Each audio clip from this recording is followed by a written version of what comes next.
Bonjour, bienvenue sur la chaîne de Brist BD. Aujourd'hui, je vais vous parler de ma dernière lecture. Donc, c'est une bande dessinée aux éditions Soleil. Je l'ai lue il y a quelques temps maintenant, puisqu'elle est sortie fin octobre donc de cette année 2023. Hein, voilà. C'est Mystique, c'est le tome 4 des Terres d'Ogon. Et donc, ce tome 4. Il est de Nicolas Jarry, Vax et Nanjan. Alors la grande question à propos de ce bouquin que je me posais, moi, c'était de savoir si on allait retrouver un petit peu avec ce quatrième opus l'excellence hein, qu'on avait, enfin que j'avais trouvé moi dans le premier tome, voire le deuxième. Et puis le troisième, clairement, on a légèrement baissé en termes de qualité de scénario. Et ce tome 4, je l'attendais beaucoup. Alors c'était soit la confirmation que finalement, eh bien, on repartait vraiment dans l'excellence et eh ben, on s'acheminait vers des sorties de tomes de haut niveau. Ou soit entre guillemets la dégringolade de la qualité qu'on avait entrevue lors des deux premiers et ben se confirmait aussi, puis que là ça augurait rien de bon, enfin rien de bon, c'est pas dramatique non plus hein, c'est pas des mauvais tomes, loin de là, mais on nous a quand même laissé attendre quelque chose de grand pour ces tomes-là, puisque je vous le dis, hein, le premier, je vous l'avais dit d'ailleurs, était superbe, le deuxième était vraiment pas mal, et puis le troisième, ça continuait de perdre un peu. Et bien Mystique, après l'avoir lu, je peux vous dire que ben on n'a pas raté l'excellence du premier tome des Terres d'Ogon, ce qui était Zul Kasai à l'époque. Mystique, donc on va nous parler de K. C'est le petit tome ici. Enfin, le petit tome, c'est un ado hein, dans la BD. Et puis à côté, il va rencontrer Aménopée également. Alors les aventures de K, parce que c'est le personnage principal, hein, K, ça se passe au Korunka. Et le Korunka sur les Terres d'Ogon, c'est au nord-est du continent des Terres d'Ogon. Et on pourrait assimiler ça très facilement hein, à l'Égypte antique, à l'Égypte ancienne. On va y trouver des pharaons, on va trouver, voilà, donc clairement le Korunka c'est l'Égypte. Et donc, alors ça va pas être évident de vous parler de l'histoire parce que j'ai pas envie de vous spoiler, et puis si je commence à vous parler de l'histoire, vous allez comprendre grosso modo ce qui va se passer, donc j'ai pas envie. Tout ce que je peux vous dire, c'est que alors le dessin est magnifique. Ça, il n'y a pas de souci, le dessin est vraiment beau.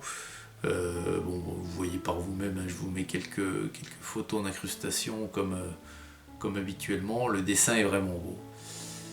Là où ça prêche un peu, malgré quand même un scénario des plus déroutants, hein, faut bien le dire que on s'attend pas du tout à ce qui va se passer. C'est bon, mais c'est pas transcendant, quoi. C'est pas.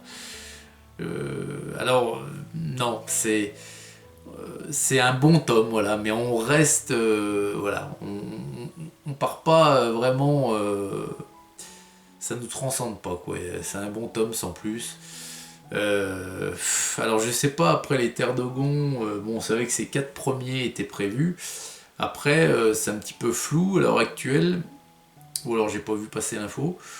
Je sais pas s'il y a un 5e tome de prévu rapidement.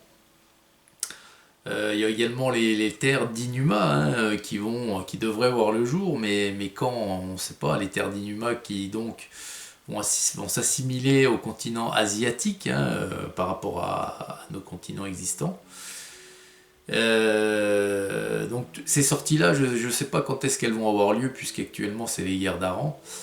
Donc voilà, Je reste un petit peu sur ma faim quand même si c'est un bon tome. Il y a eu des livres, des BD, des terres d'Aran plus mauvais que ça, hein, franchement. Alors, plus mauvais, quand je dis plus mauvais, c'est surtout en pensant au cycle elfe. Hein. Parce que les autres, moi j'ai jamais été déçu par un autre tome d'un autre cycle. À part le cycle elfe où il y en a plusieurs vraiment, où c'est des. Faut dire ce qui est, c'est des purges. Hein. C'est des achats automatiques à force. Et faut pas raisonner comme ça, quoi. Parce que c'est pas parce que c'est un tome elfe qui sort qu'il faut l'acheter. Et puis après, non, il y a des vrais navets à travers. Alors bon, voilà, j'arrête mon sens critique. Donc Mystique, je suis mitigé. On n'a pas atteint l'excellence, on n'a pas atteint non plus le niveau proche de zéro, mais c'est de la même consistance que le 3 m'a accru. Voilà, ni plus ni moins. Donc voilà les amis, c'est tout ce que je peux vous dire. Alors un petit regard sur l'arrière. Donc vous voyez les 4 hein, qui étaient prévus, voilà, les 4 sont sortis, donc maintenant à voir ce qui va se passer.